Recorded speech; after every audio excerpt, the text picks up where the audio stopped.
Mary Pickford's $1 million contract, a story that revolutionized Hollywood. On June 24th of 1916, a 24-year-old Canadian actress named Mary Pickford signed a contract that would forever change the entertainment industry. This agreement, worth over $1 million over 2 years, represented far more than just an unprecedented salary. It was a seismic shift that established the foundation of modern Hollywood star system and challenged the very fabric of American society's expectations for women. Mary Pickford was the only woman and one of only a handful of people in the whole world with a contract guaranteeing them $1 million over 2 years. In 1916, American women lived in a drastically different world than today. Women did not have the right to vote, as the 19th Amendment was still 4 years away from ratification. The vast majority of women who worked outside the home were limited to traditional roles as domestics or teachers or nurses, earning between $6 to $8 per week.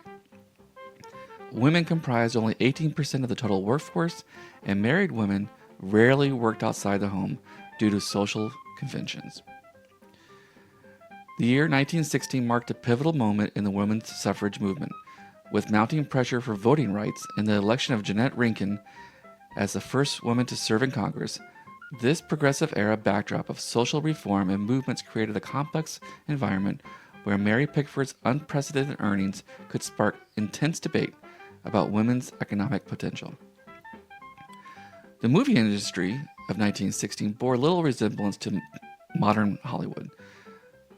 Films were primarily silent, lasting maybe 1 to 2 rolls, which is 10 to 20 minutes, and were shown on Nickelodeons that charged just 5 cents per admission. Most actors earned between $5 and $25 per week, working without any form of star system or name recognition. Hollywood was just emerging as a film capital, having recently displaced New York as the industry's center. Studios controlled every aspect of production, and actors were considered help with no creative input or profit participation. The industry was experiencing rapid growth and transitioning from short films to feature-length productions. But the financial structure remained primitive compared to later developments. Born Gladys Louise Smith in Toronto, Canada on April 8th of 1892, Mary Pickford's journey began in tragedy and poverty. Her father died in a workplace accident when she was just 6 years old. The family faced dire financial circumstances.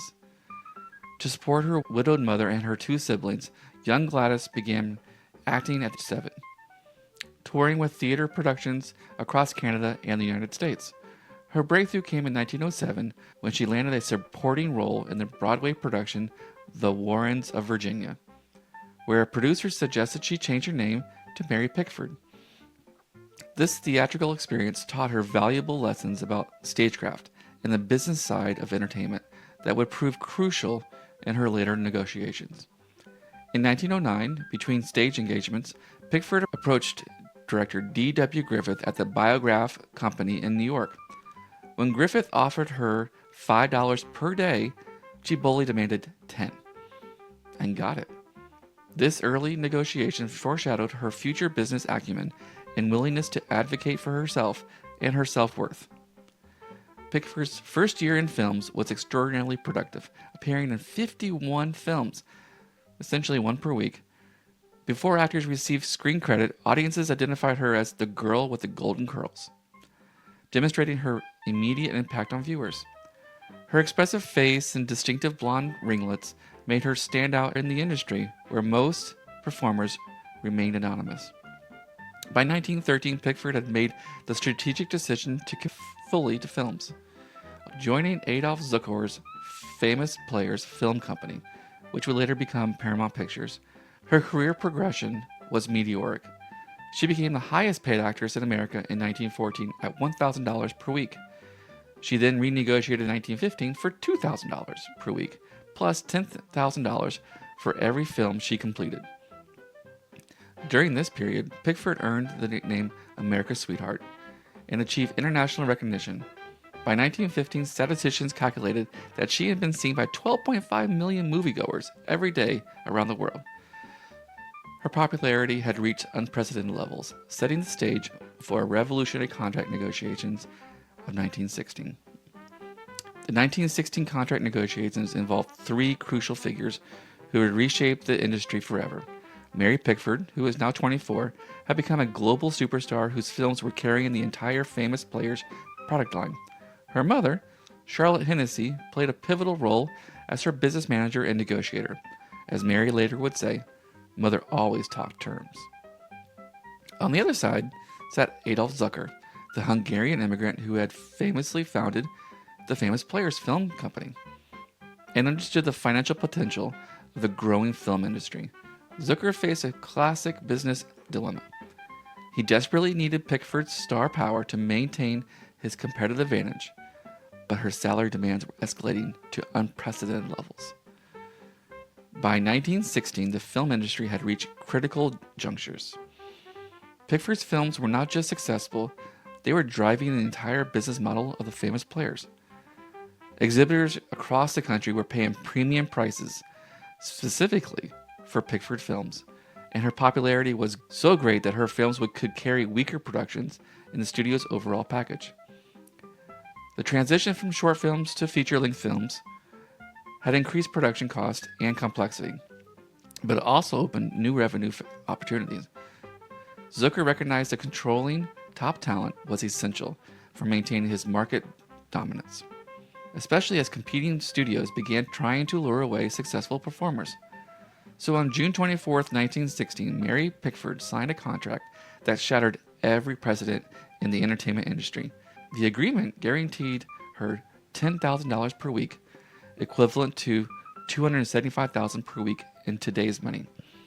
Additionally, she would receive 50% of all profits from her films, which guaranteed a minimum payment of $1,040,000 over 2 years.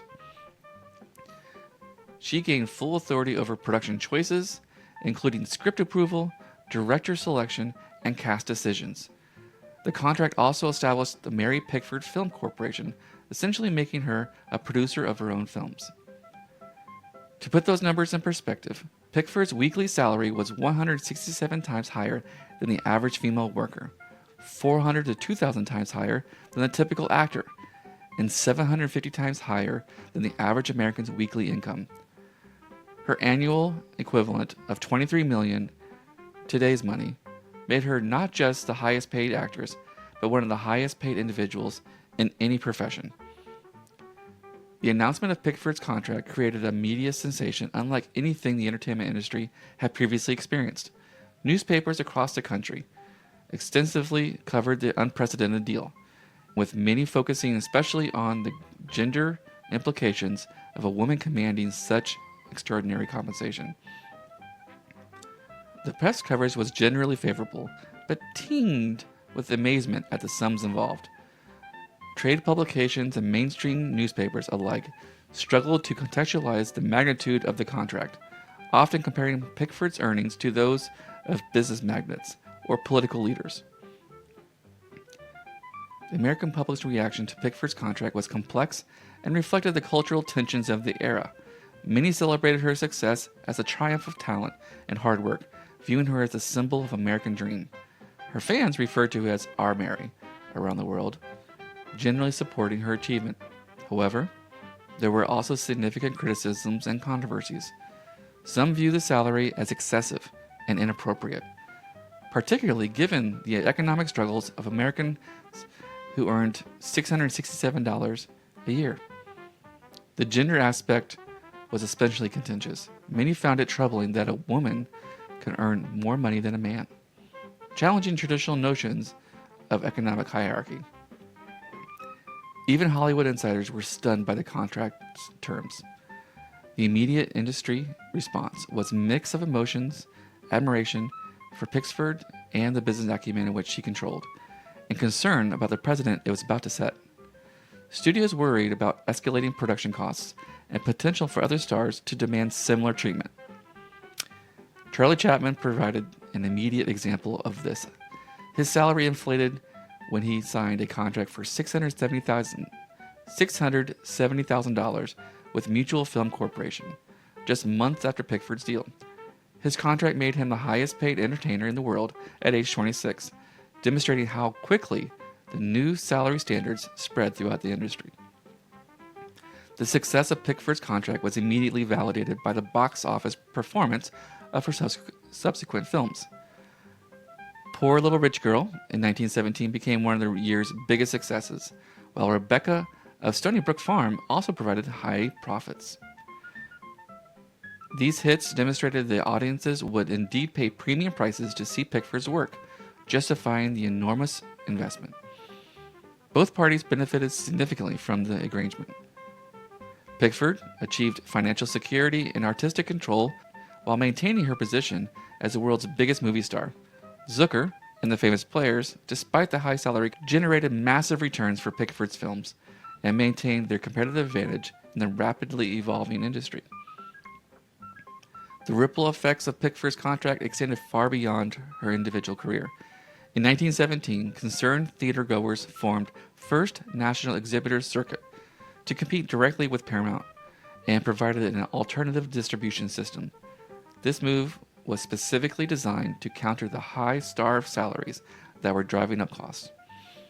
The contract also accelerated the development of star systems that would define Hollywood for decades.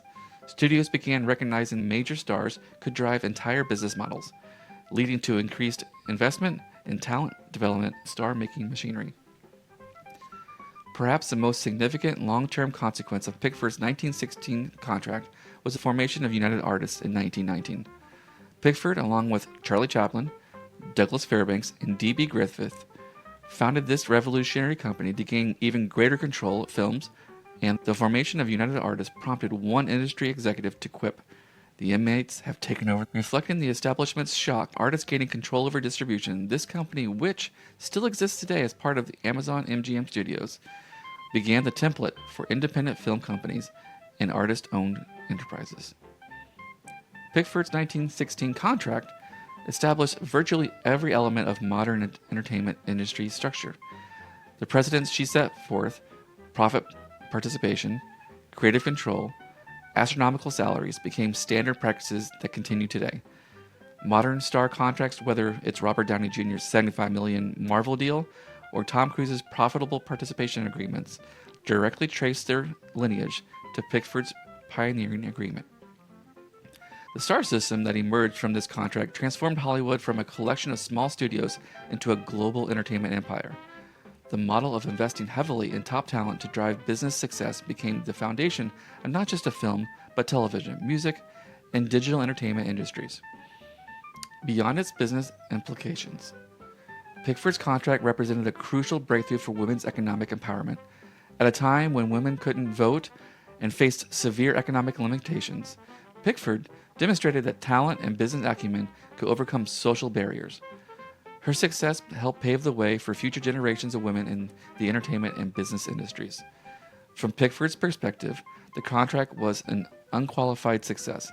She achieved financial independence that lasted her entire lifetime, gained unprecedented creative control over her work, and maintained her position as the world's top film star throughout the 1920s. The contract enabled her to build a business empire that included multiple production companies and eventually co-ownership of United Artists. Despite the enormous salary, the contract proved highly profitable for Zucker and the Famous Players. Pickford films generated massive returns that more than justified the investment. The arrangement helped establish Famous Players, later Paramount Pictures, as a dominant force in the industry. Zucker's willingness to pay unprecedented sums for top talent became a key competitive advantage that helped build his studio empire. The broader film industry ultimately benefited enormously from the precedent of Pickford's contract. While it initially caused concern about escalating costs, the star system that emerged drove unprecedented growth in audience interest and box office receipts.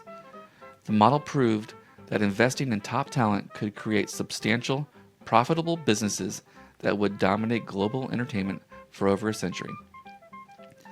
Pickford's contract immediately inspired similar deals throughout Hollywood.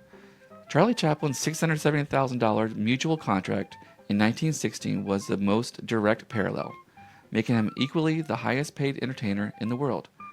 Douglas Fairbanks and other top stars also negotiated increasingly lucrative contracts, though none initially matched the comprehensive terms that Pickford secured. Shows remarkable continuity and structure, while dramatic growth and scale. Elizabeth Taylor and Marlon Brando became the first actors to command $1 million for single films, and that was in the 1960s, a direct descendant of Pickford's precedent. Today, mega deals reaching $20 million per film, plus profit participation, follow the exact template Pickford established over a century ago. Pickford's $1 million contract of 1916 was far more than a business transaction. It was a cultural revolution that transformed American entertainment and challenged social norms about women's economic potential. The agreement established the foundation of modern Hollywood, created the star system, and still dominates industries today, and demonstrated that artistic talent could command unprecedented financial rewards. The contract's success validated the emerging entertainment industry's potential and attracted the investment capital that would build Hollywood into a global powerhouse. More importantly, it proved that creative artists could negotiate as equals with business executives, gaining financial rewards and artistic control. For women specifically, Pickford's achievement represented a breakthrough moment that occurred years before they gained the right to vote. Her success demonstrated that exceptional talent and shrewd business sense could overcome social barriers, establishing generations of women in the entertainment industry and beyond. Today, as streaming services compete for content and stars command even larger salaries, the fundamental structure established by Mary Pickford's 1916 contract remains the foundation of the entertainment industry. Her legacy lives on not just in the contracts signed by today's megastars, but in the very concept that creative talent deserves both artistic control and financial rewards, commiserate with the value they create. The question Pickford's story raises for modern audiences is profound. How did one woman's refusal to accept the status quo reshape an entire industry and help redefine what was possible for women in America? Her $1 million contract was not just about money. It was about power, respect, and the revolutionary idea that artistic talent knows no gender bounds.